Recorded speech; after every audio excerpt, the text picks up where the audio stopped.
Во последните 5 години сведочам како луѓе од цела Европа доаѓаат во Свети Николе и во Овче поле да ги посетат мистичните места и да се запознаат со што толку го прави Овче поле посебно. Вистина е дека посетителите се во се поголем број. Видовите на туризам за кои што Овче поле има потенцијал се детално обработени во мојата магистарска теза, насловена како управување и маркетинг на туристичкиот потенцијал во Овчеполската котлина, објавени и одбранета пред 2 години.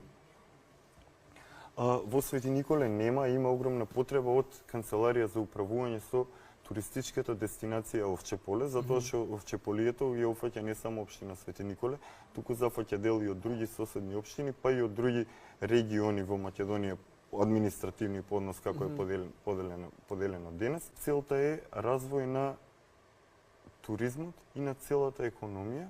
Потенцијалите за туризам се неограничени,